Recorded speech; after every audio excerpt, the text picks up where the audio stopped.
여러분의 행복한 삶을 응원합니다. 해피라이프 안녕하세요. 김호수입니다. 자, 오늘도 우리 시청자분들의 행복한 인생 또 노후를 준비하기 위해서 좋은 노하우들을 좀 알려드리려고 합니다. 많은 분들이 노후를 준비할 때 여러 가지를 준비하는데 그중에 가장 기본이 될 수 있는 국민연금 다 준비하고 계시죠. 근데 이 국민연금만으로 나의 노후를 충분하게 대비할 수 있을까라는 고민이나 걱정 같은 것이 있으실 것 같습니다. 그래서 지금 30, 40 세대 시청자분들, 이런 분들이 지금부터 실천해야 될 은퇴 전략, 어떤 것들을 준비해야 하는지 먼저 알아보도록 하겠고요. 자, 그리고 또 부모님의 자산을 어떻게 대비하고 또 이걸 이전하기 위해서는 세금이 또 들잖아요. 세금을 어떻게 해결해야 이걸 또 안정적으로 이전할 수 있을지 상속 증여의 기초부터 차근차근 알아보도록 하겠습니다. 자, 노후에 자산 이전 미리 준비할수록 선택의 폭이 넓어진다라는 거 아마 이야기는 들어보셨을 텐데 그 핵심 정보들을 저희가 알려드리도록 하겠습니다. 자, 그래서 오늘도 두 분의 전문가와 함께 하도록 하겠습니다. 오늘 해피라이프 첫 번째로 함께 해주실 전문가 화면으로 먼저 소개를 해드리겠습니다.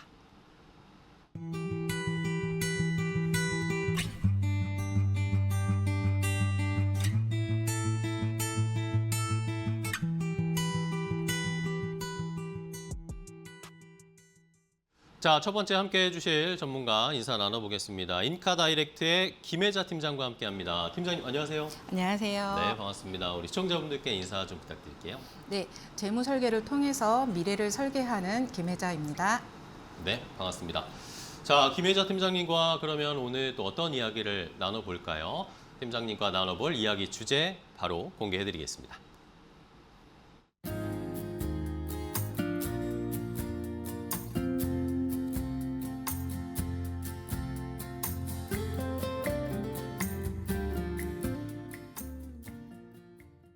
자, 첫 번째 이야기 주제는 바로 국민연금 이야기를 좀 해볼 텐데 국민연금만으로는 우리의 노후를 준비하는 것은 부족하다는 게 일단은 결론입니다. 그래서 지금 30, 40 세대 분들은 국민연금 외에도 다른 어떤 노후 준비를 해야 하는지 걱정이 많으실 텐데 그것들을 하나씩 하나씩 좀 대비하고 알려드리도록 하겠습니다. 자, 김혜자 팀장님과 이야기를 나눠볼 텐데요. 평균 수명이 점점 길어지고 근데 또 내가 벌고 있는 돈은 만족스럽지 않으신 분들이 많고 국민연금 나라에서 해주는 거지만 이게 과연 내 노후를 다 대비할 수 있을까? 막 고민이 굉장히 많으실 것 같아요. 근데 그러면서도 또 반대로 아이러니한 건 30, 40 세대 이 한참 열심히 일하고 계신 분들은 이게 노후는 아직 내가 먼 이야기지 20년, 30년 뒤의 이야기인데 미리 걱정할 필요 있나 이렇게 생각하시는 분들이 계시더라고요. 네. 지금부터 근데 준비를 해야 하잖아요, 그렇죠? 네네.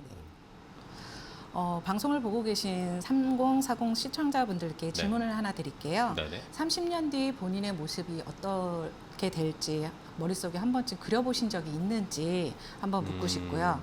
그래서 왜 미래의 나의 모습을 그려봐야 하는지, 네. 그래서 지금 당장 노후를 반드시 준비해야 되는 이유, 크게 세 가지로 말씀드리겠습니다. 네네. 첫째, 우리는 그 어느 세대보다 오래 살고 있어요. 통계청에 따르면 한국인의 기대 수명은 84.5세까지 늘었습니다. 30대가 65세에 퇴직한다면 적어도 우리는 남은 인생이 20년 이상이라는 뜻일 거예요. 그 긴 시간 동안 먹고 입고 병원에 가는 비용을 과연 누가 책임질까요? 바로 본인이거든요. 네. 둘째, 국민연금만으로는 절대 충분하지 않아요. 현재 국민연금 40년 가입 기준 소득 대체율은 43%입니다. 나의 평균 소득이 월 300만 원이었다면 연금은 한 달 129만 원 수준이거든요.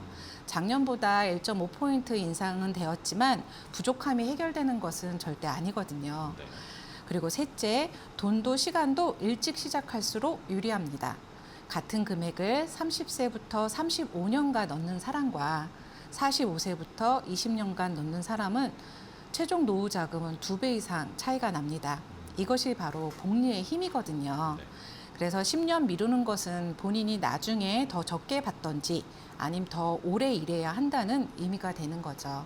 정리하자면 오래 살기, 국민연금의 한계, 시간의 복리, 이 세 가지가 3040 세대가 지금 당장 노후를 준비해야 하는 이유입니다. 네. 자, 저도 뭐 40 세대라서 이걸 생각을 하기는 하는데 사실 노후 준비에 대한 이 준비 필요성은 아는데 그러면은 얼마나 준비를 해야 되나? 실제로 노후 생활을 하면 은퇴를 하게 되면 생활비가 얼마나 들고 그걸 어느 정도로 준비해야 되지? 이런 고민이 또 생기더라고요. 그렇죠. 막연하게 알지를 못하니까. 네. 실제로 그러면 은퇴 후에 생활비는 어느 정도 필요하다라고 보통 이야기들 하시던가요? 국민연금 연구원 조사를 보면 네네. 부부 기준으로 최소한의 생활을 유지하는 데 필요한 생활비는 월 220만 원 안팎, 그리고 조금 더 여유 있게 품위를 유지하려면 월 300만 원 정도가 필요하다고 합니다. 네네. 1인 가구라면 이보다 조금 더 낮을 수는 있겠지만 이건 어디까지나 평균이라 거주 지역이나 생활 수준에 따라 차이가 있을 수 있습니다. 본인 기준으로 계산하시려면 지금 생활비의 70% 내지 80% 정도를 은퇴 후 생활비로 잡아보시는 걸 추천을 드려요. 은퇴하면 출퇴근 비용이나 직장 관련 지출은 당연히 줄어들 테지만 대신 의료비나 여가비는 늘어날 수밖에 없거든요. 네. 건강보험공단 통계에 따르면 65세 이상 1인당 연간 본인 부담 의료비는 꾸준히 증가하고 있다고 합니다. 그래서 무작정 지금 생활비의 절반만 있으면 된다 생각하시면 안 돼요. 그리고 여기에 하나 더 고려할 것은 병원비처럼 매달 나가는 게 아니라 가끔 목돈으로 나가는 지출이에요. 네. 이런 불규칙한 지출을 위한 여유 자금도 별도로 준비해 두셔야 갑자기 큰 돈이 필요할 때 노후 생활비 전체가 흔들리는 걸 막을 수 있습니다. 핵심만 다시 말씀드리면 부부 기준으로 노후에 필요한 생활비는 최소 217만 원, 적정 270만 원에서 300만 원입니다. 여기에 의료비 30만 원에서 60만 원이 더해진다고 보시면 되는데 즉 부부 노후의 현실적 목표 생활비는 한 달 350만 원 선으로 잡고 이 숫자를 기준으로 부족분을 계산하셔야 합니다. 네. 자, 여유 있게 잡아서 부부가 함께, 그러니까 부부 두 사람이 부부가 같이 산다라는 가정 하에 한 350만 원 정도는 현금 흐름이 나올 수 있게 네. 대비를 해야 그래도 조금 윤택한 생활을 할 수 있을 거다라고. 물론 사람마다 케이스는 다를 수는 있겠지만 기본적인 평균은 그 정도로 생각을 하시면 될 것 같고. 자, 그러면은 뭐 국민연금 이야기도 지금 계속 나오잖아요. 우리가 네. 은퇴하면은 뭐 국민연금으로 충분히 커버가 되지 않나?라고 생각하시는 분들이 많으실 텐데 뭐 기본이라고 하는데 이게 실제로 국민연금이 그러면은 우리 노후에 어떤 역할을 기본적으로 해주는 건가요? 국민연금은 노후 소득의 기초를 깔아주는 네. 노후의 1층 안전망이에요. 우리가 보험료를 30년 넘게 납부하는 이유이기도 합니다. 소득이 있는 동안 의무적으로 납입을 하고 은퇴 후에 평생 동안, 그러니까 사망 시까지 매달 연금을 받을 수 있는 종신연금이라는 게 가장 큰 강점이에요. 아무리 오래 살아도 끊기지 않는다는 점에서 개인이 스스로 준비하기 어려운 부분을 국가가 대신 보장해주는 셈이죠. 다만 현실적인 수령액을 보면 20년 이상 성실하게 납입하신 분들의 평균 수령액도 100만 원대 초반에 머무는 경우가 많아요. 앞서 말씀드린 최소 생활비에 비하면 절반에도 못 미치는 수준이라서 네. 국민연금 하나만으로는 노후 생활을 온전히 감당하기 어려운 게 사실이에요. 그래도 국민연금이 갖는 강점은 분명히 있습니다. 물가 상승률이 반영돼서 매년 연금액이 조정되거든요. 이건 개인연금이나 다른 금융상품에서는 찾기 힘든 특징입니다. 그래서 국민연금은 기초 방어선으로 보시고 국민연금공단 홈페이지에서 본인의 예상 수령액을 미리 조회해 보시는 걸 꼭 추천드립니다. 알겠습니다. 내가 어느 정도 받게 될지는 계산을 해보시고 체크를 항상 해보셔야 되는 거고. 그러니까 뭐 팀장님이 설명해 주신 걸 숫자만 딱 들어봐도 나의 노후 생활의 국민연금은 절반 아니면 그 이하 수준밖에 채워주지 못하는 게 확실하네요. 그러면은 결국에 국민연금 말고 또 추가적으로 내가 노후 자금을 준비해야 된다라는 거네요. 네네. 앞서 말씀드린 수치로 보면 명확하거든요. 네네. 국민연금 평균 수령액과 부부 기준 최소 생활비 사이에는 매달 100만 원이 넘는 격차가 있는 경우가 아주 많아요. 네. 이 격차를 그대로 두면 은퇴 후에 생활 수준을 크게 낮출 수밖에 없는 거예요. 그래서 나온 개념이 3층 연금입니다. 1층은 국민연금, 2층은 회사에서 쌓아주는 퇴직연금, 3층은 개인이 스스로 준비하는 개인연금이에요. 이 세 층이 다 쌓여야 은퇴 전 소득의 70에서 80% 정도를 대체할 수 있다라고 보는데, 문제는 이 세 층을 다 제대로 쌓은 분들이 생각보다 많지 않다는 거죠. 그래서 결론적으로 국민연금은 기초로 두고 여기에 퇴직연금과 개인연금, 그리고 여유가 되면 별도의 저축이나 투자까지 더해서 다층적으로 노후를 준비해야 합니다. 특히 퇴직연금이 없는 자영업자나 프리랜서 분들이라면 개인연금의 비중을 더 크게 가져가셔야 한다는 점도 꼭 기억해 주셨으면 좋겠어요. 사실 30대에게 필요한 메시지는 단순합니다. 국민연금만 생각하고 있다면 노후의 부족분이 고스란히 내 몫으로 돌아올 거예요. 그 몫을 미리 채워두느냐 못 채워놓느냐가 이 시기에 가장 큰 차이점일 겁니다. 근데 다행히 채울 수 있는 도구는 분명히 있습니다. 그렇군요. 그러면은 그냥 그런 것들 아까 말씀해주신 대비할 수 있는 것들을 준비해야 되는데 그냥 저희 같이 일반적인 사람들은 그냥 연금을 가입해야 되나 이렇게 단순하게 접근을 하게 된단 말입니다. 네. 노후 준비를 그러면 어떤 순서로 어떤 것들부터 시작을 해서 차근차근 쌓아가야 될까요? 무엇보다 순서가 중요한데요. 네. 한꺼번에 다 하려다가 중간에 지치는 분들이 정말 많아요. 네. 그래서 단계별로 정리해 드릴게요. 1단계는 비상금 6개월치입니다. 연금저축이나 주식보다 먼저 질병과 갑작스러운 사고를 대비한 유동성인데요. 30대는 보통 6개월에서 12개월치 생활비를 현금 또는 고금리 예적금에 두고요. 이게 없으면 투자 도중에 강제로 깨야 하는 순간이 반드시 오거든요. 그렇죠. 네. 2단계로는 국민연금 보험료는 빠짐없이입니다. 가입기간 1년이 줄면 수령액도 비례해서 줄어들어요. 1인 기준 40년 가입이 기본이고 1년이라도 늘릴수록 유리하거든요. 경력 단절 기간이 있다면 이미 계속 가입도 적극 활용하셔야 합니다. 3단계는 직장 퇴직연금부터 최대로 입니다. 네. 회사 부담분은 거저로 받는 돈이에요. 확정 기여형인 DC형이라면 본인 부담분도 맞추어 넣는 게 원칙이고요. 1인당 세액공제 한도도 연금저축과 합산 연 900만 원까지 가능합니다. 그리고 4단계는 개인연금으로 보충인데요. 연금저축에 연 600만 원 한도, 부족분은 IRP로 메꿉니다. 2025년 세액 공제율은 총 급여 5,500만 원 이하 16.5%, 그리고 초과는 14.2%인데요. 최대 환급액 148만 원 수준까지 노려볼 수 있습니다. 5단계는 장기 투자는 인덱스 중심으로인데요. ISA나 ETF, 그리고 연금 저축 펀드 등 같은 운용비가 저렴한 상품을 30년간 유지하는 것이 시장 타이밍보다 훨씬 중요합니다.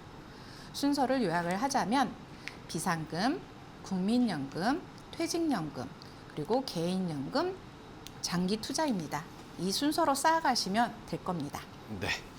자, 이렇게 단계별로 한번 준비해야 되는 것들을 설명을 해주시고 알아봤고, 그러면은 뭐 저희가 오늘은 특정적으로 30, 40 세대 분들을 더 집중적으로 대상으로 한번 준비를 해보고 있잖아요. 네. 그럼 만약에 우리 팀장님이 상담도 해보시고 주변 분들한테 도움을 주실 텐데, 그때 이제 저 같은 30, 40들이 노후 준비하면서 어떤 실수, 어떤 것들을 잘 모르고 지나가던가요?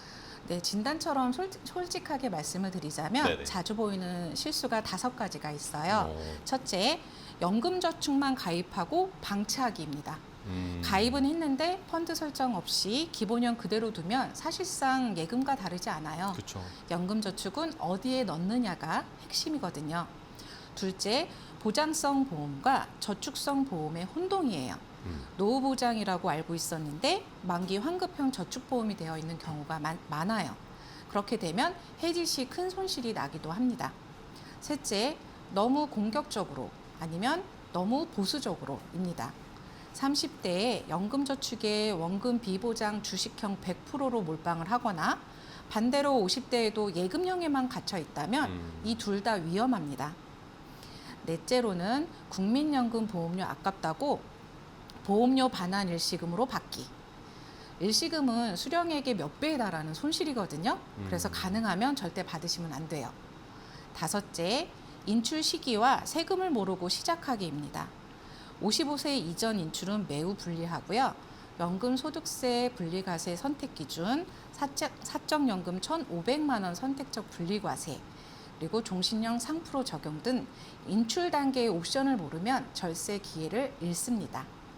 이렇게 보면 실수의 공통점은 시작은 했지만 전략이 없었다.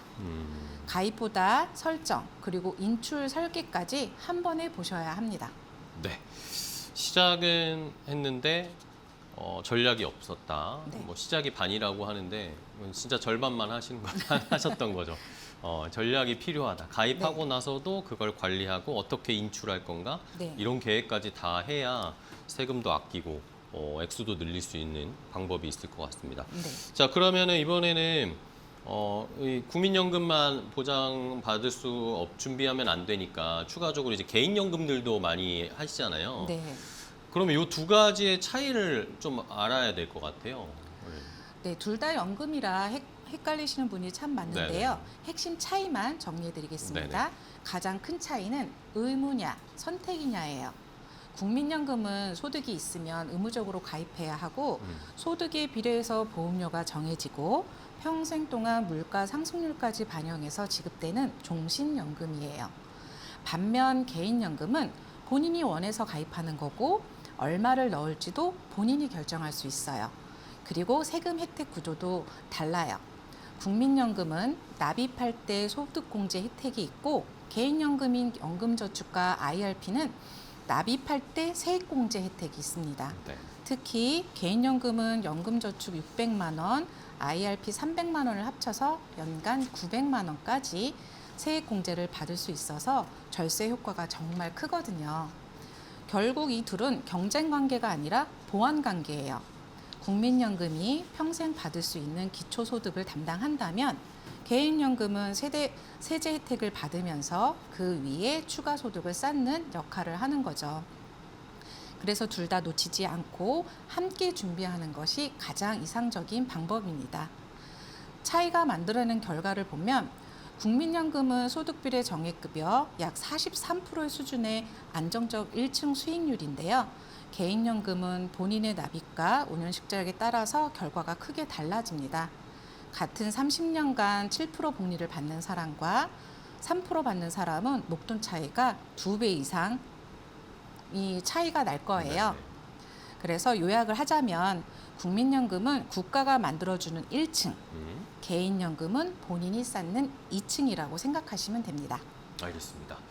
자, 추가적으로 내가 두 번째 노후를 대비한 연금을 준비하는 2층을 한번 체크를 해봤고 그러면 이제 저희가 노후 대비 그리고 노후 자금 마련을 할 때 생각을 하는 게 늘 그냥 연금을 3층 구조 말씀해 주신 것들로 준비를 해야 된다라고만 거기에만 또 너무 매몰되어 있는 것 같아요.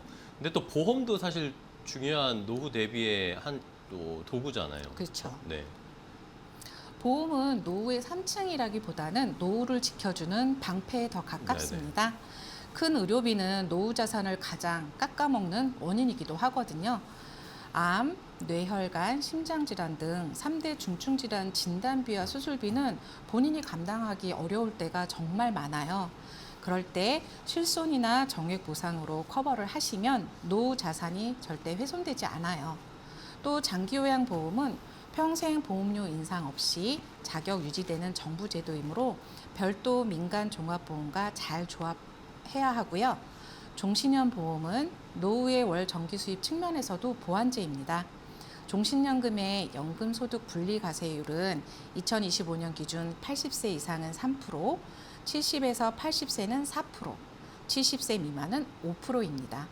일반 연금 저축보다 낮은 세율이 적용된다는 점에서 정말 매력적인데요. 하지만 주의하실 점도 있습니다. 저축성 보험으로 노후 준비에 중심을 두시면 동일한 납입 대비 실질 수익률이 낮고 중도 해지하면 손실이 크고요. 또 만기 환급형이나 거치 후 연금 전환형은 환급성이 낮아서 긴급시 유동성 문제가 생기기 마련입니다. 보험의 노후 역할은 한 줄로 정리를 하자면 의료 리스크와 장수 리스크는 보험으로 막고 남은 자산은 연금 계좌와 성장 투자로 굴린다라고 생각하시면 돼요. 알겠습니다. 자, 마지막에 한 줄로 설명을 해주시니까 더 이해가 쉬운 것 같고. 그러면은 또 이제 이 노후 준비하시는 분들 궁금하시고 고민인 게, 자녀를 키우시는 이제 분들, 부모님들 같은 경우에는 자녀 교육비도 미리미리 준비를 해놔야 되잖아요. 근데 네. 또 본인의 노후 대비를 하기 위한 자금도 또 준비를 해야 됩니다. 이거를 균형을 어떻게 맞추느냐에도 사실 되게 고민이 많으시더라고요. 뭐 자식 때문에, 자식 사랑 때문에 자식들한테 먼저 좋은 거 준비해줘야지라고 생각하시는데 또 그게 맞나 싶기도 하고, 이걸 어떻게 조화롭게 잘 준비할 수 있을까요? 아마도 가장 현실적인 고민일 거예요. 네. 자녀 교육비와 노후 준비 둘 다 포기하기에는 너무 중요한 영역이라서요. 함께 풀어나가는 세 가지 원칙을 한번 말씀드리겠습니다. 첫째는 교육비와 노후를 동시에 적립하는 두 개의 계좌를 만드세요. 한 계좌에서 왔다 갔다 하면 둘 다 무너져요. 교육비는 중도 인출 가능성이 있으니까 CMA나 고금리 예금, 단기채 ETF로 안전하게, 그리고 노후연금은 절대 풀지 못하게 분리해야 합니다. 둘째는 교육비 마이너스 효과는 정부 지원으로 메우세요. 학자금 대출은 취업 후 소득 연동 상환으로 소득이 낮을 때 상환 부담이 줄어들거든요. 이자 일부 지원이나 생활비 지원, 거주지 장학 등 프로그램이 꾸준히 확대되고 있어서 30, 40 세대는 사교육비와 생활비 균형에 집중하는 게 유리합니다. 셋째로 교육비 지출 상한을 정해놓으세요. 자녀 수만큼 학자금 대출 활용 가능액과 본인 소득 대비 교육비 비중을 미리 정해주지 않으면 자녀 대학 졸업 시점에 본인 노후가 텅 비는 사례가 실제로 많이 발생하고 있어요.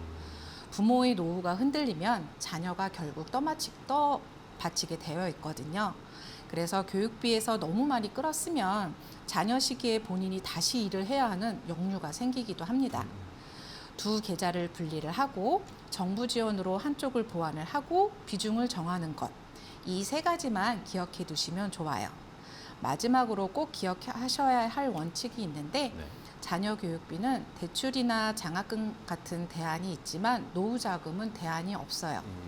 자녀 교육을 위해 노후 준비를 완전히 포기하시면 나중에 그 부담이 고스란히 자녀에게 다시 돌아갈 수 있습니다.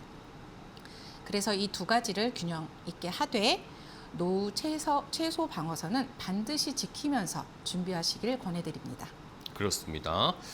진짜 그렇네요. 학자금 대출은 있지만 나의 노후 대비 대출은 받을 수 없는 거니까 노후 대비, 나 본인의 노후 대비도 매우 중요하다라는 거 간과하시면 안 될 것 같아요. 자, 그러면 그 다음으로 또 이제 노후 자금 준비를 할 때 세금을 아끼는 것도 사실 굉장히 중요한 포인트잖아요. 그래서 뭐 연금저축이나 뭐 IRP나 이런 것들을 많이 활용하시는데 이 노후 준비에서 절세가 특히 또 중요한 이유는 뭘까요? 네, 같은 돈인데 세금을 얼마나 적게 내느냐가 네. 결국 노후 수령액을 좌우하게 되거든요. 그렇죠. 세 가지 큰 실익부터 말씀을 드릴게요. 첫째로 연금계좌 세액공제 900만 원 한도입니다. 연금저축 600만 원과 IRP를 합쳐 최대 900만 원까지, 그리고 공제율 5,500만 원 이하 16.5%, 초과 13.2% 적용이고요. 그러면 한 해 환급액까지 최대 148만 원 선까지 노려볼 수 있습니다. 그만큼의 정부 지원금을 받는 셈이거든요. 둘째로 연금 수령 시 분리과세입니다. 연금저축과 IRP는 연간 1,500만 원 이하에 대해 선택적으로 분리과세, 그리고 초과 시 종합과세 선택, 연금 외 인출 시 15% 분리과세입니다. 공적연금인 국민연금도 연금일 기준 70세 미만 5%, 70에서 80세 사이는 4%, 80세 이상은 3% 분리과세율이 적용이 되고요. 셋째로 중도 인출 페널티 구조를 잘 알아야 합니다. 연금저축, IRP는 가입기간에 따라 세율 우대와 가산세가 달라지거든요. 인출 시점을 무작정 앞당기다면 16.5% 가산세까지 발생할 수 있어서 이 점도 전략적 판단이 필요합니다. 25년 세제 개편안은 사적연금 1,500만 원 선택적 분리과세 기준을 끌어올리고 향후 다른 항목 인상이 논의 중에 있습니다. 절세 전략의 본질은 정부가 주는 우대 구간을 빠짐없이 채우는 것이라고 할 수 있습니다. 알겠습니다. 자, 그러면은 이제 마지막으로 시간이 또 거의 다 돼서 마지막 질문으로 좀 넘어갈게요. 3040 세대 분들 지금 저희가 집중적으로 좀 도움을 드리고 있는데 마지막으로 3040 세대 분들이 꼭 기억해야 될 노후 준비의 핵심 원칙 이런 것들은 꼭 준비해야 된다. 어떤 것들이 있을까요? 마지막으로 한 화면에 담아두실 5가지 원칙을 말씀을 드릴 건데요. 좋습니다. 첫째, 일찍 시작하기입니다. 1년 앞당길 때마다 결과가 크게 달라지거든요.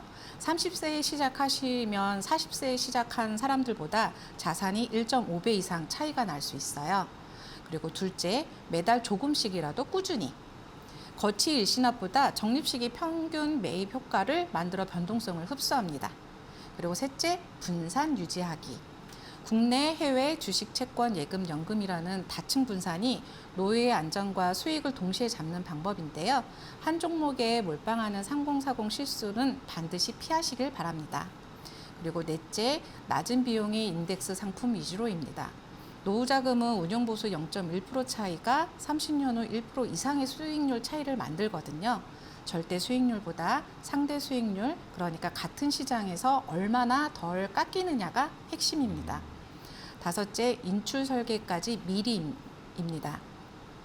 55세 이전 인출 시점, 월 얼마씩 어떤 과세 방식으로 받을지 끝까지 설계하지 않으면 좋은 적립도 좋은 인출 못하면 의미가 줄어들거든요. 이 5가지 일찍, 꾸준히, 분산, 저비용, 인출 설계만 기억하셔도 됩니다. 네, 알겠습니다. 자, 이렇게 핵심적인 내용 3040 세대 분들이 노후 준비에 어떤 것들을 중요하게 생각해야 하는지 노후 준비가 이제 먼 미래 이야기라고 생각하실 수도 있지만 또 금방 찾아오게 되고 지금 빨리 시작하는 게 또 나의 미래의 노후에 큰 변화를 가져올 수 있으니까 미리미리 한번 준비를 해보시는 원칙도 알려드렸으니까 뭐 캡처도 해두시면 좋을 것 같습니다. 자, 오늘 인카다이렉트의 김혜자 팀장님과 함께 이야기를 나눠봤습니다. 팀장님 오늘 또 노후 준비 노하우 자세하게 알려주셔서 너무 감사하고요. 네. 다음에 또 뵙도록 하겠습니다. 오늘 네. 고생하셨어요. 네, 감사합니다. 고맙습니다.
자, 계속해서 해피라이프 함께 이어가 보도록 하겠습니다. 이번엔 두 번째 전문가와 또 이야기를 나눠볼 텐데요. 어떤 분이 함께 해주실지 화면으로 먼저 소개해드립니다.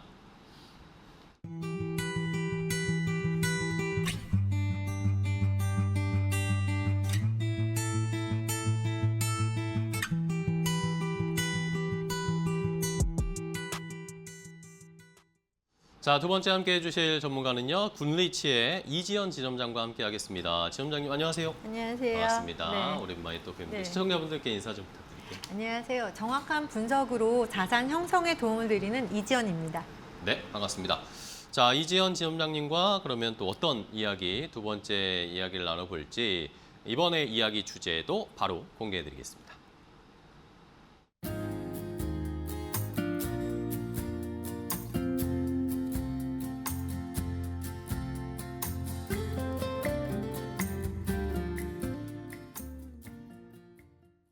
자, 이번에 나눠볼 이야기는 상속 증여와 관련된 이야기입니다. 나의 부모님의 재산을 미리 알아두고 이것을 상속 증여할 때 또 세금도 부담도 줄이고 원만하게 상속 증여할 수 있는 방법은 무엇인지 함께 알아보도록 할 텐데요. 우리 이지연 지점장님께 도움을 좀 받아야 할 것 같습니다.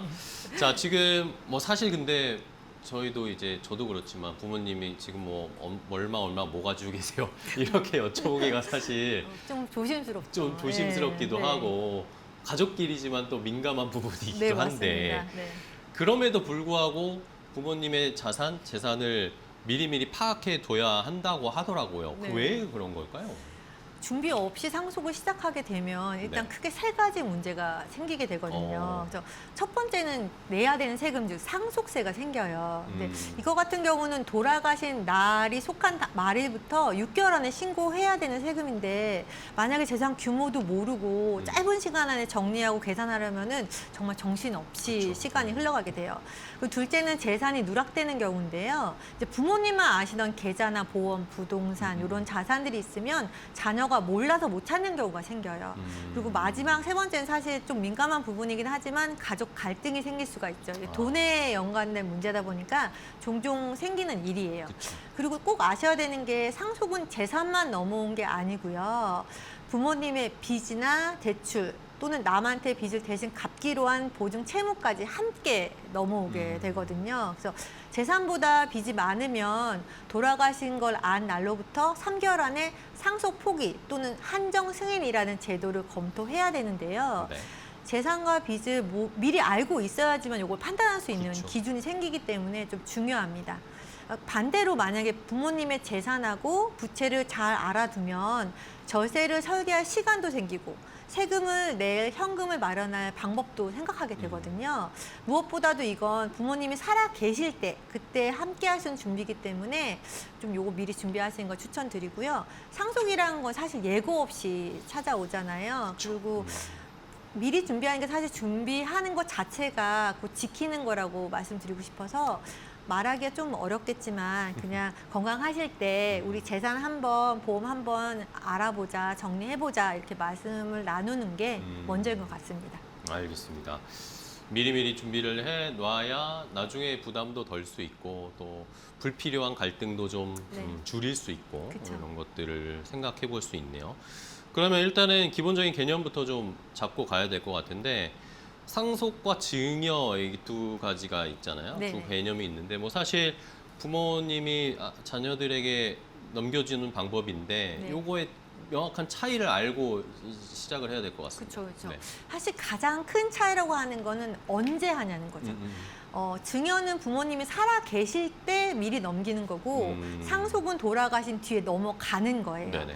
그래서 세금 이름도 증여세, 상속세 이렇게 다르긴 한데 재밌는 건 세율은 둘이 똑같아서 10에서 50%라는 거예요. 그런데 이렇게 공제하는 거나 계산 방식이 달라서 어떻게 언제 하냐에 따라서 결과는 좀 크게 달라집니다. 네네. 특히 이게 공제, 즉 세금 없이 넘기는 금액이 다른데요. 상속 같은 경우는 배우자가 계신 일반 가정이면 약 한 10억까지는 세금이 없는 경우가 많고요. 증여 같은 경우는 10년을 합산해서 배우자는 6억, 성인 자녀는 5천만 원, 미성년 자녀는 2천만 원까지이기 때문에 또 거기다가 결혼 출산할 때는 최대 1억을 더 받을 수도 있어요. 이 증여공제 같은 경우는 또 10년마다 새로 리셋이 되다 보니까 미리 나눠서 증여하는 전략이 나오기도 합니다. 신고 기한도 좀 다른데요. 네. 증여는 3개월, 그리고 상속은 6개월 안에 신고해야 하고요. 기한 안에 신고하면 세금의 3%도 깎아드립니다. 반대로 신고를 안 하면 가산세가 붙게 돼요. 그럼 가장 궁금해하시는 게 그럼 증여가 나을까? 상속이 그러니까요. 나올까? 네. 그거 굉장히 많이 궁금해하시는데 정답은 사실은 상황에 따라 다릅니다. 재산의 규모, 종류, 가족 구성, 넘기는 시점에 따라서 좀 완전히 달라져서 증여와 상속 같은 경우는 세율은 같아도 어떻게 설계하느냐에 따라 세금이 달라지기 때문에 이거는 좀 항상 염두에 두셔야 됩니다. 알겠습니다. 일단은 상속 증여의 개념은 시청자분들도 이제 이해를 하셨을 것 같고, 그러면은 일단은 가장 기본적인 건 아까도 말씀해 주셨지만 부모님과 대화를 해보고 그쵸. 어느 정도의 자산을 가지고 있는지 확인을 해야 되는데 네.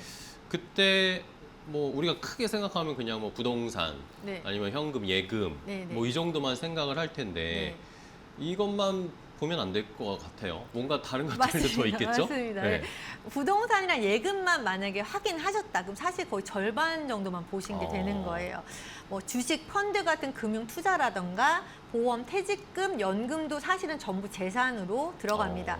특히 보험 같은 경우는 이제 부모님들이 자녀 모르게 좀 준비하신다고 준비하는 경우가 많잖아요. 요거 좀 놓치는 경우가 많아서 꼭 확인을 하셔야 합니다. 또 의외로 많이 놓치는 게 이제 부모님이 남한테 빌려준 돈.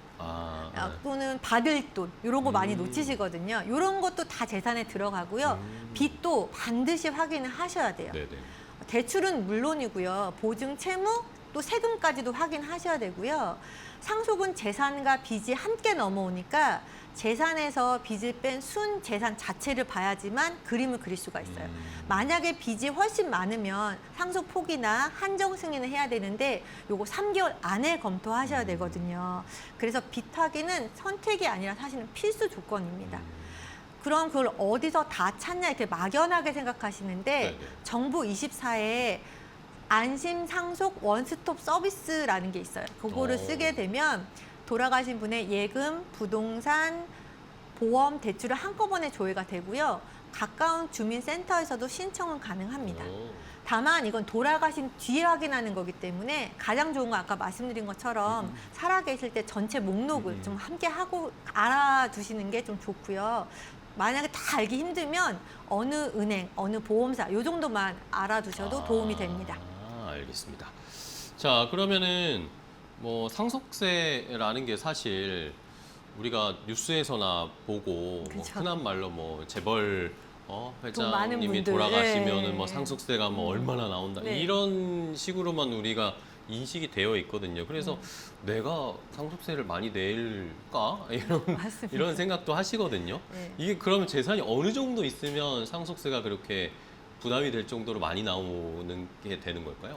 보통은 상속세 나랑 상관없어. 나는 뭐 사상가가 아니야. 뭐 이렇게 그러니까요. 많이 네. 생각을 하시는데 요즘은 좀 아닌 것 같아요. 그래요? 왜냐하면 배우자가 계신 일반 가정 같은 경우에는 일괄 공제 5억에다가 배우자 공제를 더하면 한 10억까지는 사실은 괜찮거든요. 근데 문제 같은 경우는 배우자가 안 계시고 공제가 없어지게 되면 재산이 5억만 넘어도 세금이 나올 수 그렇겠네요. 있습니다. 만약 예를 들어 홀로 계신 부모님이 이제 한 분이 유고시고 한 분이 남아 계셔서 그 재산이 넘어온다면 그런 경우가 여기에 해당하게 됩니다. 그렇네요. 예. 특히 이게 부동산 같은 경우는 예전에는 10억이면 큰 부자였지만 요즘에 아파트 가격이 많이 올라서 기본이 10억인데. 뭐 어느 정도 한 채만 있어도 10억은 넘다 네. 보니까 재산이 대부분이 집 한 채인 평범한 가정도 대상이 될 수 있습니다. 게다가 상속세는 부동산은 시가를 평가하다 보니까 예전에 싸게 구입하셨어도 현재가 만약에 그쵸, 금액이 시가로 올라가게 게 되면 비싸니까. 그것도 또한 상속세 재원이 되기 때문에요. 근데 요즘에 또 세금에 관심 많으신 분들은 뉴스에서 자녀국 옹제, 5억 뭐 아니면 최고세율 40%, 유산 취득세 이런 문구들 많이 보셨을 네네네. 텐데 요거 아직 국회를 통과되지 않은 상태예요. 지금 현재는 개편안이기 때문에 2026년 지금은 자녀 공제 5천만 원, 세율은 10에서 50%의 현행을 기준으로 준비하셔야 되는데 만약 개편이 되면 이제 요 상황을 좀 반영되기는 합니다. 그렇죠. 그리고 상속세는 더 이상 부자만의 얘기는 아니고요. 배우자가 안 계시거나 살고 있는 집의 가격이 높은 가정은 평범해도 대상이 될 수 있기 때문에 부모님 재산을 대략 계산했을 때 한 10억이 넘어간다. 이러면 좀 미리 알아보고 계산을 해두셔야 됩니다. 알겠습니다. 그러면은 이게 상속을 하면은 상속세가 많이 나올 수 있으니 그러면은 아까 저희가 또 살펴본 증여를 네네. 하는 방법이 있잖아요. 네. 미리미리 준비를 해서 그럼 부모님 재산을 뭐 증여를 하면 이게 확실히 유리한 건지 이걸 어떻게 비교를 해야 될까요? 그죠. 어떤 분들은 또 미리 증여하면 무조건 절세다 이렇게 생각하시는 분들도 많은데 무조건이라는 건 사실은 없습니다. 그렇겠죠? 예를 들어서 부동산을 증여할 때가 조금 많이들 헷갈리시는데 부동산을 증여받게 되면 취득세를 따로 내야 되고요. 나중에 자녀가 팔 때 양도세까지도 나옵니다. 아, 그래서 이 세 가지를 다 더해 봐야지만 진짜 어느 게 좋은지 그쵸, 이런 그쵸. 유불리 좀 따질 수가 있고요. 특히 양도세가 왜 문제냐면 아까 말씀드렸다시피 증여받은 부동산이 예전에 취득가액이 증여 당시 금액으로 잡히다 보니까 예전에 싸게 샀는데 근데 금액이 오르거나 하면은 좀 파는 시점의 양도세 차익이 크게 날 그렇군요. 수가 있어요. 그래서 증여가 이득이라고 단정하기는 좀 어려운 상태입니다. 또 미리 증여했다고 상속하고 무관해지는 건 아니거든요. 네네. 상속인에게 준 건 돌아가시기 전에 10년 이내면 다시 상속 재산으로 다시 계산이 됩니다. 그래서 시점이 중요한데요.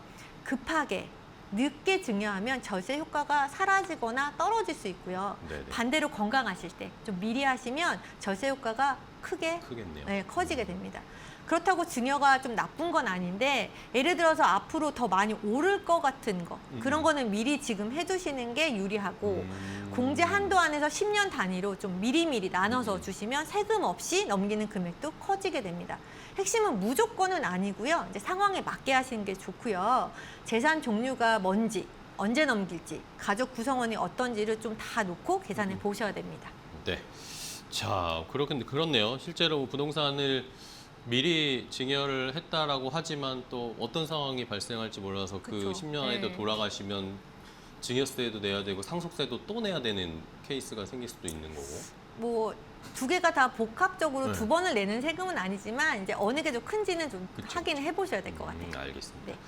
그러면은 이 증여의 방법이 어쨌든 뭐 요즘은 뭐 사실 자녀분들이 많지 않지만 자녀가 여러 형제가 있다라고 하면 조금 여러 자녀에게 재산을 나눠서 증여를 하면은 그게 절세에 더 도움이 되는지 아니면은 한 명에게 좀 몰아야 네. 세금이 적게 나올지 물론 이것도 네. 케이스마다 다르겠지만 그렇죠, 그렇죠. 예. 예. 어떤 게 유리하다고 판단하면 될까요? 보통은 예를 들어서 증여세 같은 경우는 우리나라 세금이 다 그렇지만 누진세율이 적용이 돼요. 그래서 금액이 커질수록 세율이 계단처럼 올라가서요.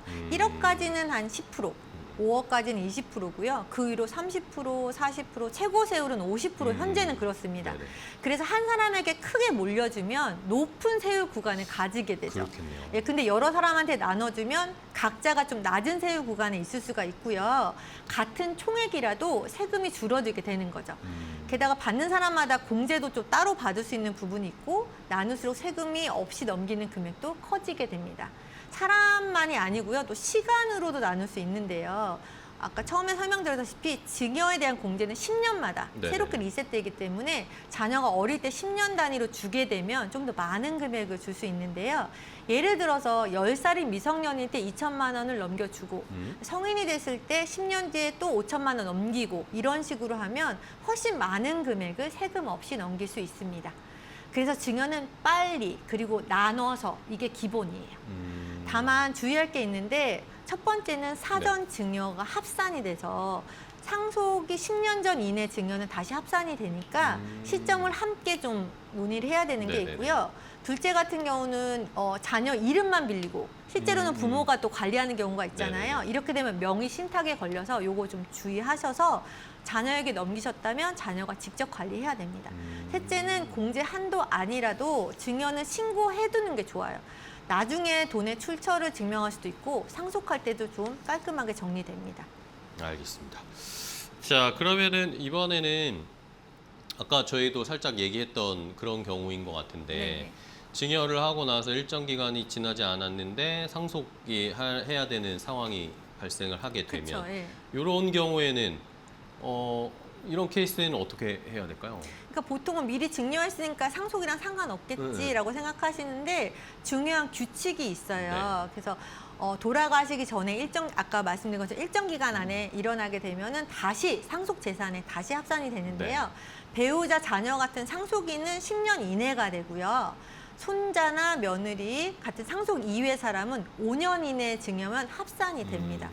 그럼 아까 여쭤본 것, 아까 저한테 네. 질문한 것처럼 증여세도 내고 내고 상속세도 내는 내냐? 거 아, 아닌가? 그렇진 않습니다. 않아요? 예. 그건 아니라서 이미 낸 증여세는 상속세에서는 빼게 돼요. 그러니까 뭐 중복해서 내지는 않으시는데 네네네. 다만 이제 예전께 합산이 되다 보니까 전체 재산이 이제 커지게 되죠. 그렇죠. 그렇게 되면 더 높은 세율 규간을 적용할 수 있는 그런 여지가 남기 때문에 결과적으로는 미리 증여한 절세 효과가 좀 작아지게 된다는 그런 그렇죠. 점이 있습니다. 그래서 반대로 생각하면 좀 이해하기 쉬우신데 증여를 하고 10년이 지나면 합산되지가 않잖아요. 그러다 보니까 증여는 이제 미리미리 건강하실 때 최대한 일찍 시작하는 게 유리하세요. 아직 정정한데 무슨 상속 준비냐 이렇게 생각하시는 분들도 많고 말씀 꺼내기 어려워하시는 분들도 많은데 그 정정할 때 시작을 하셔야만 시간을 벌 수 있습니다. 미리 증여해도 상속인은 10년, 그 외는 5년 이내 상속재산에 다시 합산이 되기 때문에 증여세는 빼주니 이중과세까지는 아니지만 저세 효과가 줄어서 지금 빨리 시작하는 게 사실 답이긴 합니다. 알겠습니다.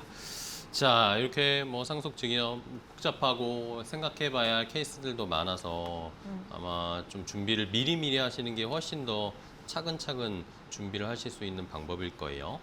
자, 그러면은 저희 또 시간이 거의 다 돼가지고 마지막 질문을 좀 드릴게요. 네. 상속과 증여 준비하시는 분들 이 어쨌든 가족끼리의 상의도 필요하고 협의도 필요하잖아요. 네네. 어떤 것들을 오늘 방송 보시고 가족분들이 한번 회의도 하시고 상의도 해봐야 될까요? 마지막으로 강조하고 싶은 뭐 상속 증여의 원칙 이런 건 어떤 걸로 보고 계신가요? 전체적으로 봤을 때 이제 가장 중요하게 생각하는 거 말씀하시는 거죠? 네, 마지막으로. 네. 일단은 상속이나 증여 같은 경우는 처음에 말씀드렸다시피 처음에 시작은 세금이라고 생각하시지만 사실은 준비는 세금은 아닌 것 같아요.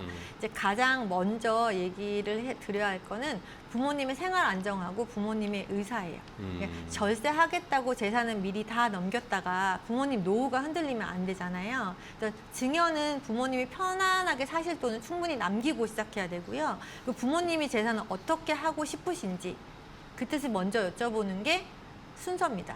자녀들 생각대로 이제 밀어붙일 수는 없는 부분이 있죠. 그 다음에는 재산이나 부채, 보험 목록을 정리해 주는 것이 필요합니다.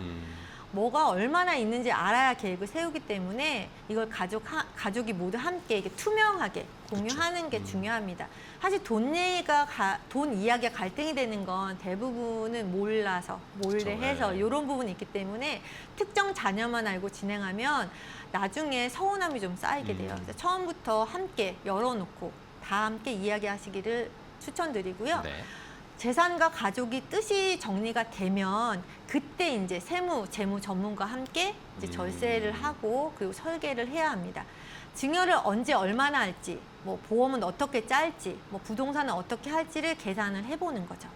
마지막으로는 실행인데요. 이제 증여를 하고 보험을 준비하고 필요하면 유언이나 합의를 문서로 남기는 거죠. 이게 순서대로 이렇게 하는 게 좀 핵심이라고 볼 수 있습니다. 네, 알겠습니다.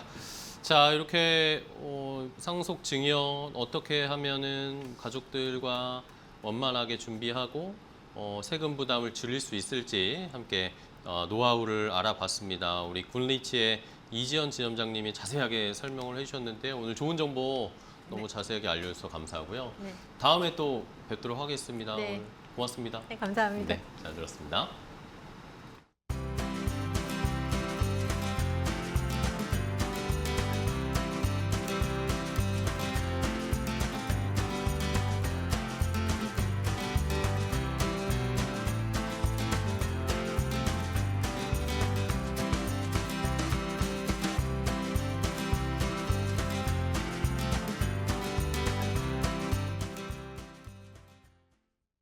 자, 여러분의 행복한 삶을 도와드리는 해피라이프. 오늘 저희가 준비한 정보는 여기까지입니다. 저희는 또 다음 시간에 더 좋은 정보, 행복한 정보 가지고 찾아뵙겠습니다. 시청해주신 여러분 고맙습니다.